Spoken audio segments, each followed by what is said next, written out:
to be in the company of Sean Wright-Phillips and Flo Lloyd-Hughes for the first time this season. It's a double-barrel surname Friday. Yeah! Let's talk about midweek, because we had Champions League, Conference League, Europa League, so much going on in Europe. What was the highlight for you? Maybe not. Can I guess? Yeah, I'll let you guess. Madrid City? Yeah, 100%. It was just the whole build-up to it with everything that's gone on over the last 5 years of them somehow coincidentally meeting each other. And then when the game kicks off, the atmosphere around it, City controlling the game, but then looking like they're actually going to get a hiding in that game until they score their goal. And then it was just like an old-school football match. It was just end-to-end. It was so entertaining. Yeah, what was your highlight of the week? To be honest, Premier League teams did very well in Europe this week. I think everyone performed really well, but I think the way Arsenal bounced back and Nono Madueke's performance was unbelievable. But I think Forest deserve a lot of credit as well for their result. So, yeah, very good week for the Premier League teams. Yeah, it certainly was. But when we talk Premier League, there really is only one place to start today's show. After a week of drama at Liverpool, where the thrills and spills on the pitch were really only half the story. Liverpool's struggles continue apace. Nothing like the Premier League champions of last season. The Champions campaign unravels further. He's making a point. He's doing that on purpose. What are you doing? What is in the dressing room stays in the dressing room. You have to think his days are numbered. Where does Arne Slot go from here? The manager's got to make a tough decision. Have we seen the last of Mo Salah in Liverpool? Do you think he's played his last game for Liverpool? I have no clue. It's hard to see him accepting a situation like this. From the Premier League summit last season to middle of the pack this time around. I will have a conversation with Mo. I have no reasons not wanting him to stay. So many of the questions remain as the pressure sits still of the reigning champion.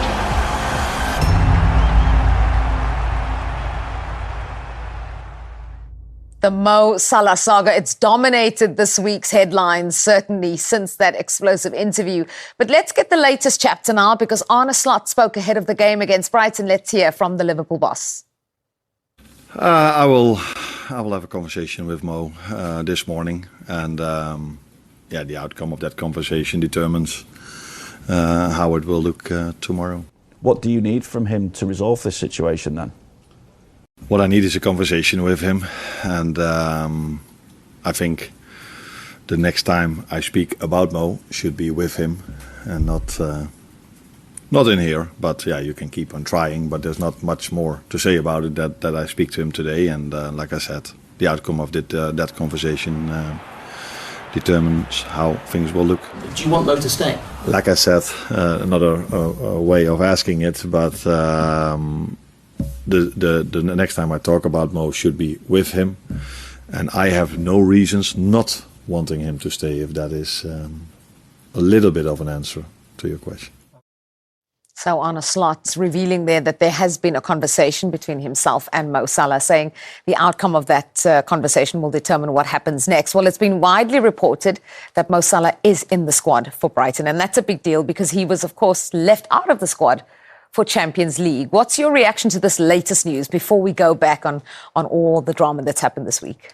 I honestly don't think there's anything wrong with it. I think in many ways he's kind of served his punishment by not going to the Champions League. So for him to be kind of reintegrated back in, I don't necessarily think it's a bad thing. And clearly they must have cleared the air for it to get to where it's got to. So for me, it's a strong thing for Liverpool that he's in that squad, because on a bad day, he scores goals. So if you can get him back to being on a good day all the time, he would be more effective for them in the run to try and win the Premier League.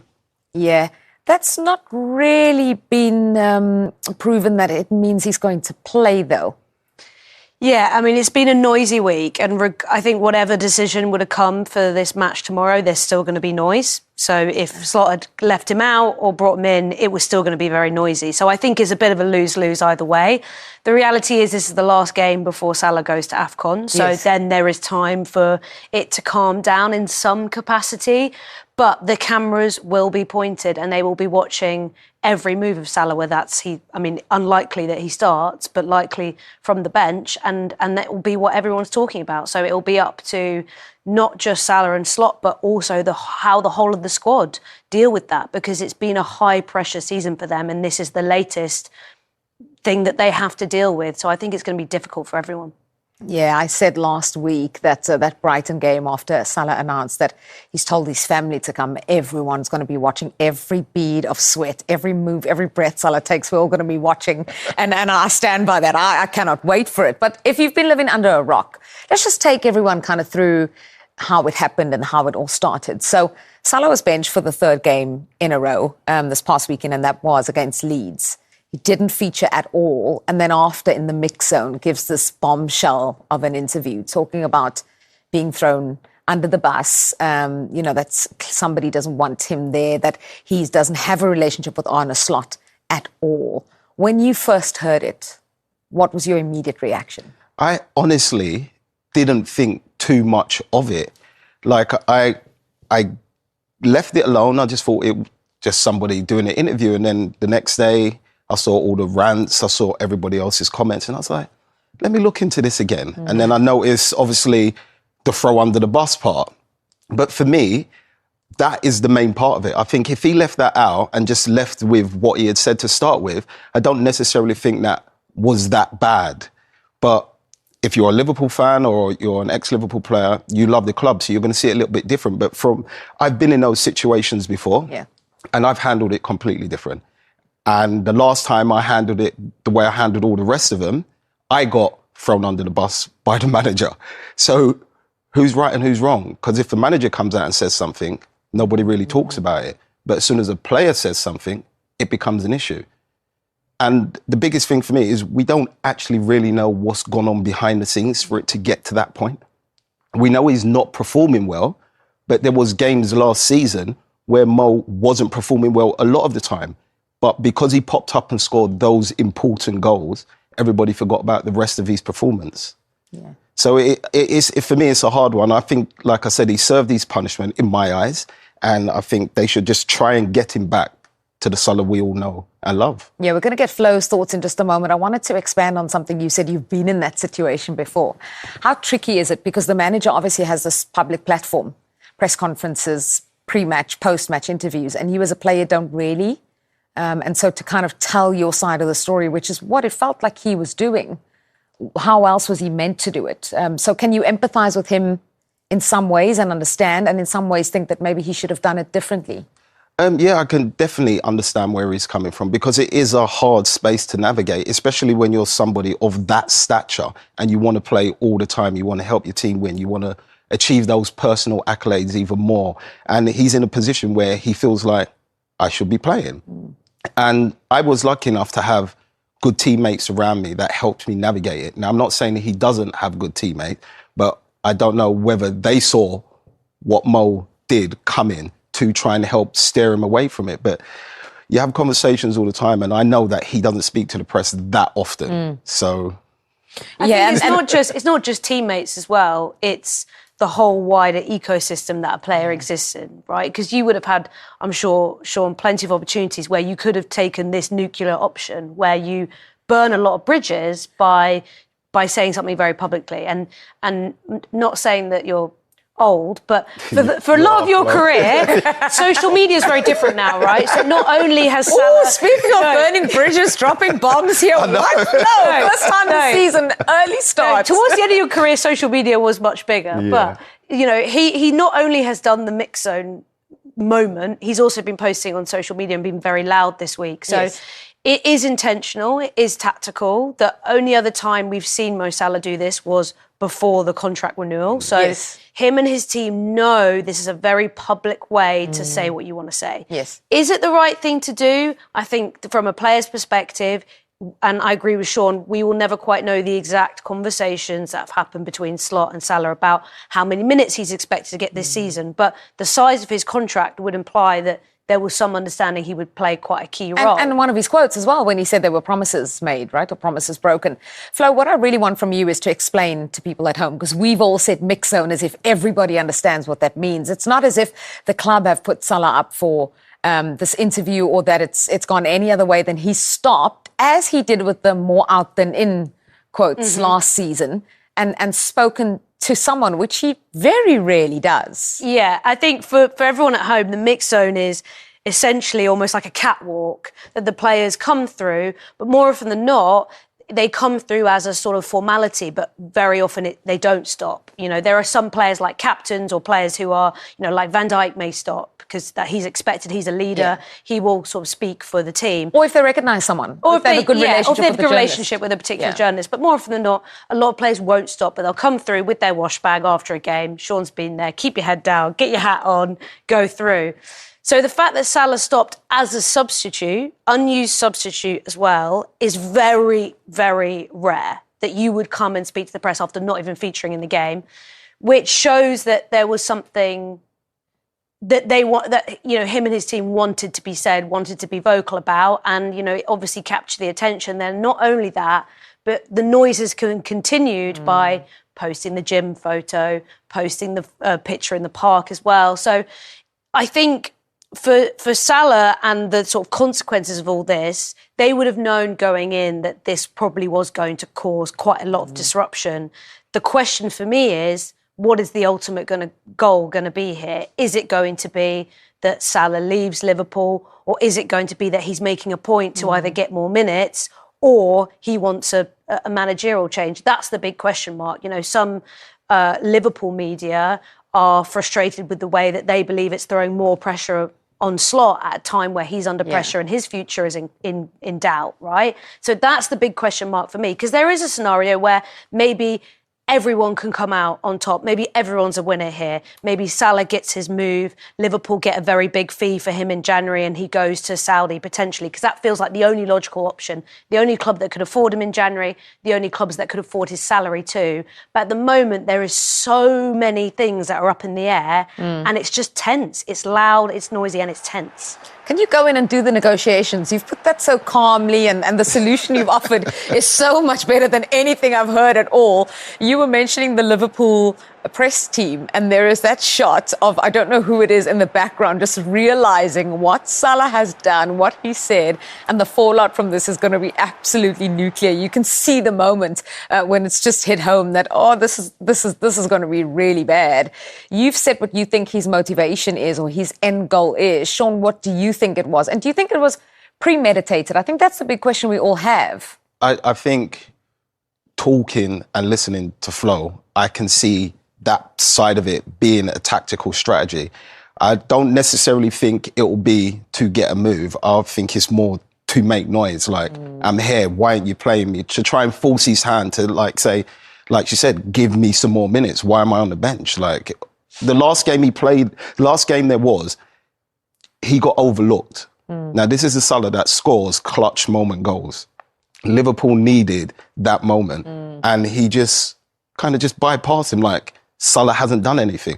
And I think that hurt him the most. I think that was, for him, the kicker and the last straw that made him kind of erupt in many ways. Yeah, because it is, if you look at the numbers, if you look at performances, at, you know, his record at Liverpool, it's one of the greatest players of all time in Liverpool's history. It's not just anybody, it's Mo Salah. While the fallout from that continued, Liverpool went to Milan without Salah. And they went and they won. That was big in midweek. But while they were away, Mo Salah was continuing this... Mo Salah's moving mad. They were posting this week. There's no other way to say it, in the gym, all by myself. If I was brave, I would have sang that. He's continuing this, like, it feels like a campaign now when you see it like this. Yeah, I think it's difficult because I think if we were used to a player who was very public-facing, then it would be different.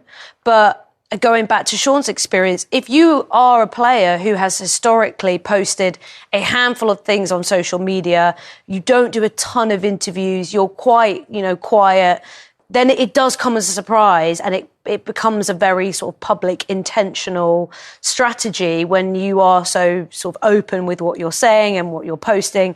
And that's why it does feel slightly orchestrated, I think. And I think it's frustrating then for probably fans and the squad and the club when these things become so public, when behind closed doors, perhaps there already have been conversations that obviously, we're not privy to, but the conversation that Slot's been referencing is very much feels like they were blindsided, and now is the start of the communication between Salah's representatives, between the club, between Slot and Salah individually. It does feel like the club feel quite blindsided about everything. Sean, give us some insight into the dressing room, because that's the other big question now, the reaction of the players. How many would have seen it? How many would just want to get on with things? What do you think? I would personally, like, if I go back to my time, if things like that happen, you kind of want to move on. You don't want it to distract you more than you're already being distracted, because they're not on a good run. So you need, like, basically tunnel vision. And that is, like, another distraction. So for them not to see it, some players it might have hurt to, like, say, why would you say that sort of thing? Why didn't you come and speak to us if you felt that way? But that is something they have to deal with. Like they're not in the greatest run of form. And he's one of the people that can change it. I don't think they create enough chances with him on the pitch. I think they miss Trent. Salah misses him more than anybody because that's where a lot of his proceeds come from. And I think that they need to get everybody back to where they were in that same boat, going the exact same way. Because at the minute, it just feels like the club, the players are a bit kind of all over the place. Yeah, and that will happen when you're in that kind of run of form, Flo. Yeah, I was just going to add to that as well. I do think it's probably helped the way that the Liverpool have handled this, I think, has not been too sort of loud and leaky. So I think that shows that the squad is quite tight. You haven't seen a lot of the coverage around this has not been from the noise of other representatives and other players. Slot's been very straightforward in the questions that he's answered around it and tried to not give too much away rather than reacting emotionally. Of course, he was frustrated, I think, in those immediate interviews we saw, but it could have been a lot worse when Salah said what he said about you as the coach, right? So I think Slot's tried to be quite calm. It feels like behind the scenes, Liverpool are trying to handle it in the best way possible, whereas at other clubs, I think we would have seen a lot more noise from elsewhere. And I think that also shows that the squad are fairly tight in trying to make sure that people handle this business in the least messy way as possible, even though it is a bit of a mess anyway. Do you think it's them being tight, or do you think it's them kind of just staying out of it? Because the image I get is they just don't want no part in it. Unless they're asked the question, they're just going to stay as far away from it as possible. Yeah, I think it's a bit of both, because obviously journalists will be sending messages, ringing around, trying to get as much of paint the picture as possible. But actually, when you read a lot of the coverage around it, there's the noisiest stuff has come from ex-players around Liverpool Football Club. They're the ones who kind of probably most upset about it. And that individual group have tried to kind of really keep it tight. I think Van Dijk spoke after the game midweek, and he's the only one who's really had to come and speak about it. And he's the captain, so he will, of all players, know how to deal with it. But I think other clubs, I think it's a good reflection of maybe how Liverpool have controlled this. Other clubs, we probably would have seen much more kind of reaction run through from the whole squad. But also indicating the fact that they have known Mo Salah for so long, that they have won league titles together, that he has been there for such a long time. And so, as you said, maybe, not too sure what to say and what's the right or wrong thing to say, because you don't know which side the coin's going to fall, kind of. A man who has been talking about Mo Salah, though, and a reminder that there is a small matter of a football match still to come, is Fabian Hurtler, the Brighton boss. Let's hear from him. But in terms of if you were to face him, I think I was doing the numbers, and there's 18 matches since Brighton were promoted to the Premier League in all competitions, and he's had 17 direct goal involvements, 10 goals, 7 assists. Be useful if you don't play him, wouldn't it? Then I maybe should get involved and should say hopefully he's not available. But no, we always want to face the best players, the best teams. We try to go for this challenge. To be honest, like we don't have any idea how Liverpool will play, with which players they will face us, which formation. So just said it to my lads, it's about us. It's about focusing on our principles, our style of play. We go there. We know no matter which situation Liverpool is, it will be a big challenge. So we try to face it, and we try to go there to win this game. I know we're saying we want to face the best players, but he'd be very relieved if Mo Salah wasn't there, for the simple reason that last time they met in this fixture last season, this is what happened. 48th match winner, a late one from Mo Salah. It was dramatic. It was Mo Salah at his best. And I know Herzl is saying we want to face the best, but he'll be pleased. He'll be a bit relieved if Salah isn't there. Not only him, the left back as well will be happy if he's not playing, because That is something he can do on a bad day.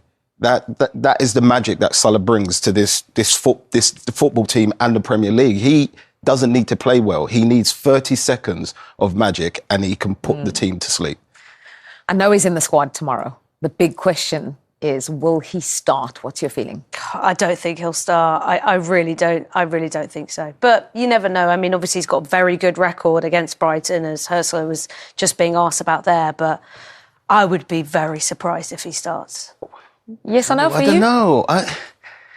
He's had 3 games of rest now, hasn't he? 3-4 games of rest. So it might be the perfect time to just say, fresh legs, go and show me what you kind of got, bring it back to us, like sort of thing. You never know.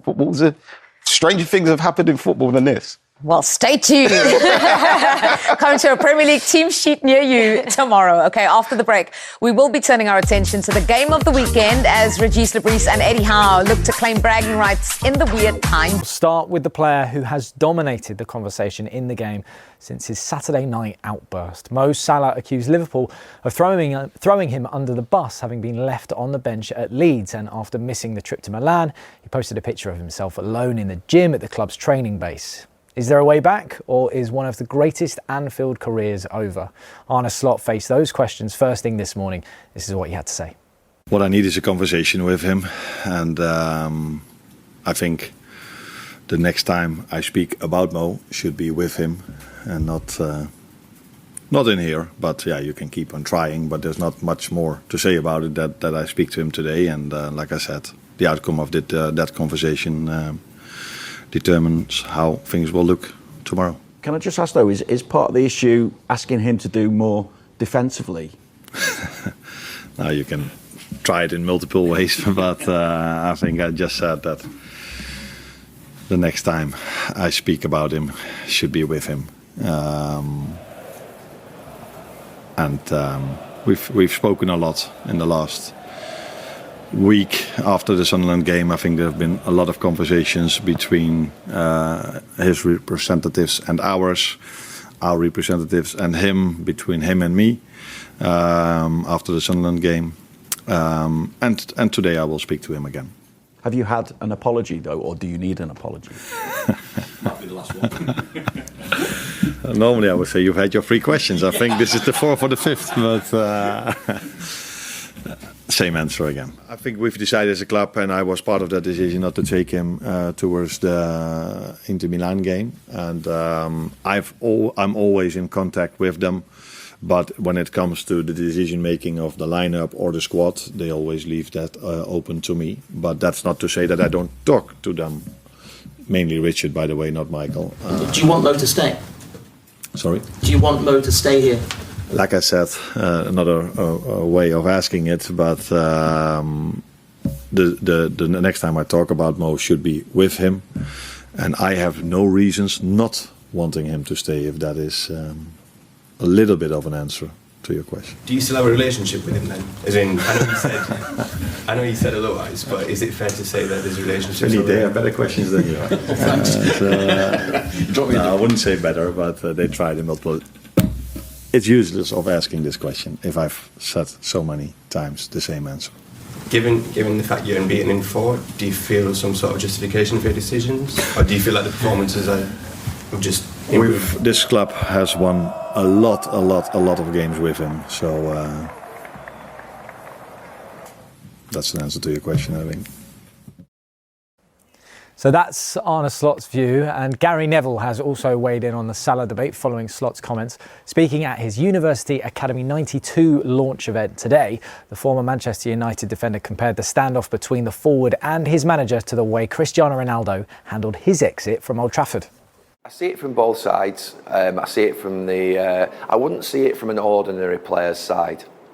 But when you have this level of player that's almost like the best in the world, which I would put Mo Salah up there with, you just sometimes not have to accept what he's done, because Cristiano Ronaldo did it here and I didn't take to it too kindly at all. I think those players have an expectancy, in my opinion, to bring everybody along with them. But it is not unusual behaviour for a player of that level of quality and talent. They often have that sort of different outlook on things. It's easy for me when it's at Liverpool because I can sit back and relax a little bit. I wouldn't like if it was at my club, Manchester United, and I didn't do a few years ago when Cristiano did it and he went and did the big interview. I thought it was wrong. I thought the timing was wrong.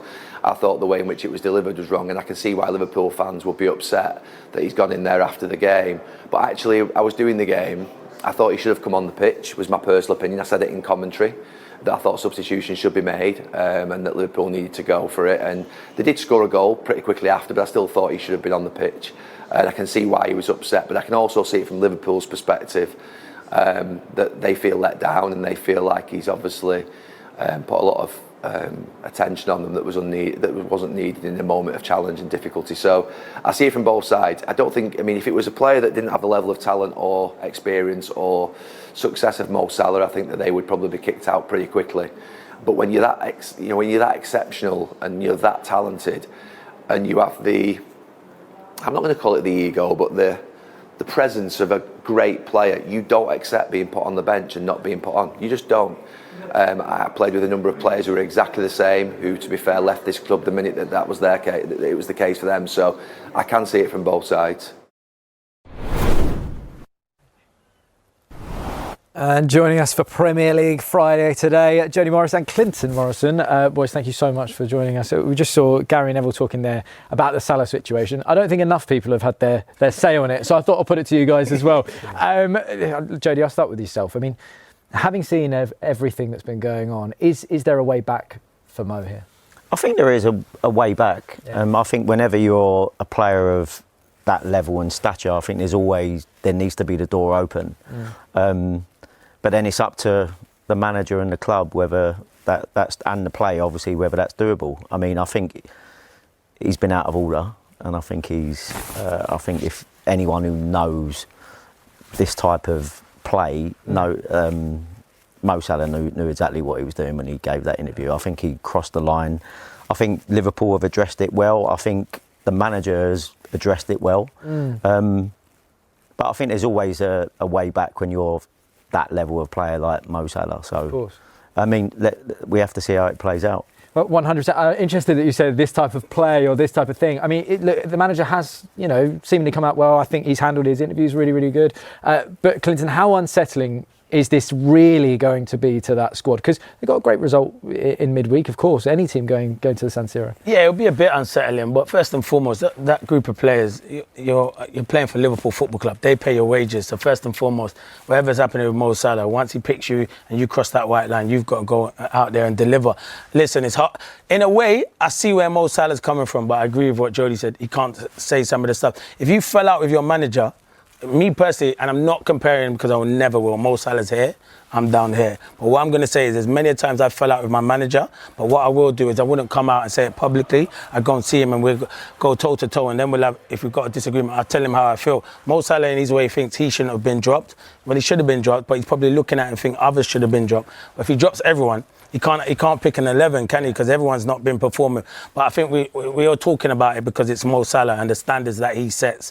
But I hope there's a way back because, as Jody said, he's a terrific player. He'll go down as one of the best players to ever play in the Premier League. He'll go down as a legend at that football club. So I can understand Mo Salah's frustration, but I don't think you can ever kind of dig out your manager. Because at the end of the day, Jody would tell you he's been a coach. And managers don't have to be friends with players. All they need to do is just coach them. And he's got like 20-something players to coach, not just Mo Salah. So if he makes that decision, I know how big Mo Salah is, probably just have a word with him. But hopefully, he said sorry this morning, but I doubt it. Yeah, I mean he said they've spoken. What's really interesting, though, is obviously Slot was having a really tough time. He was getting to a point where the fans were kind of going, get him out, don't want him there. He's handled this situation so well. Do you think this has almost come at the right time for him? It's almost a way for him to kind of get the fans on side? Because Jamie Carragher was saying today that he thinks that Slot's actually the winner in this, not that it should be one. Yeah, and I think Carragher's right. I think that if there's any Liverpool fans that were maybe talking about how poor Slot has been or the team or whatever, the fact that this has come around at this point, the type of Liverpool fans that they are up there is they know what's right and wrong. And we was talking about it off air there. I was like, Liverpool fans ain't idiots, and they know that Mo Salah has pulled a wrong move here, and he said something similar maybe about a year ago. Yeah, he did. Yeah. And I like I said, the fact that they were singing his name at 0-0 the other day at Inter, I thought was a little bit of a sign of where the Liverpool fans are with Slot. And okay, no one wants something like this to happen to be able to then get your backing of your fans, but it is nice when something happens and you can see that the fans are behind the manager, because he does need a little bit of a lift. He does. What do you reckon? Do you think it's come at the right time for him? Yeah, definitely. Listen, if Mo Salah don't say anything, the pressure's on Arne Slot, because Liverpool weren't getting the results. Now he said something, because it's such a star like Mo Salah, one of the best in the world. All we're talking about is Mo Salah, so he's kind of gone under the radar. And then the Inter Milan result was fantastic. It was a big result for them. It's a hard place to go to Inter Milan, and for them to get the 1-0 result is fantastic. There's only probably one person hoping they didn't get the result, and he was sitting back at home. And that's how you think sometimes as a footballer. So that he would have probably been thinking, and I'm not saying that, but that's how footballers think. When you're not involved, you're like thinking, oh, I hope it doesn't go well for him. But as I say, Arne Slot comes out of it the good guy, and hopefully now Liverpool can kick on. But for the sake of the Premier League and for Liverpool Football Club, I'd love Mo Salah to still be in a Liverpool And it's also a shame for Mo Salah, because you go, if he is not going to play for Liverpool again, what a way to ruin what, not, he ain't going to ruin it. He's always going to have like Kara said the other day, he's always going to have a legacy there. But just a shame that you've been such a world-class player, such an amazing performer for Liverpool. Why do something like this? And he knew what he was doing. That's what the worst thing about it is, that he knew what he was doing. That's it. I mean, you look at the Mo Salah of last season, and you look at the type of goals that he scored and everything like that, his performances. This is a player that you kind of look at it, and that's why I get what Gary Neville was saying. You see it from both sides, because in his eyes, he's going, look what I achieved, but then the manager's going, well, it's not working right now. Yeah. I mean, so go on then, Clinton. Where do you think they go from here? One thing I will say is no player is bigger than any football club, and especially not bigger than Liverpool. So that's what I would say. But from here, what I'm thinking is, will he say sorry? I hope this morning when Arne Slot done his press conference, he said, I'm going to speak to Mo Salah. Hopefully Mo Salah's gone and just said sorry. Look, there's a lot of talk that Mo Salah went and met Jordan Henderson. And I know what Hendo's like as a captain, as a character. Maybe he would have said to him, you know what, just go in and maybe go and say sorry. I don't know if he said that. I'd have loved to have been a fly on the wall to hear their conversation. Does that happen though, between the lads? Like, do you think another player might go up to him and say, look, I think Steven Gerrard hit the nail on the head when he spoke midweek, when he went, he's had a similar situation with Luis Suarez, and he actually, Stevie said, I think Mo Salah will, when he actually has a look at it, will say, do you know what, I probably shouldn't have said this, and maybe cross the line. And like I said, when you're a player of Luis Suarez levels, which Mo Salah is, they had to figure that out back in the day, and Stevie was part of that. And it wouldn't surprise me if Virgil van Dijk or any of the, like maybe the leadership group or whatever involved at Liverpool are not getting together going, OK, he apologises. I'm sure the manager, the fact that he's talking and saying, look, he needs to say the right things to me for me to involve him. And I quite like that from him as well, because he's still not backing down going, I'm going to be dictated to by a player. But at the same time, knowing when you're that level, you go, if he does apologise, and let's clean slate, let's go again. Yeah. Because everyone wins then. Absolutely. Well, the people you want to be obviously are Liverpool fans. You know, they're the ones that are kind of like witnessing this kind of all unfold. Well, look, for more on the Salah saga,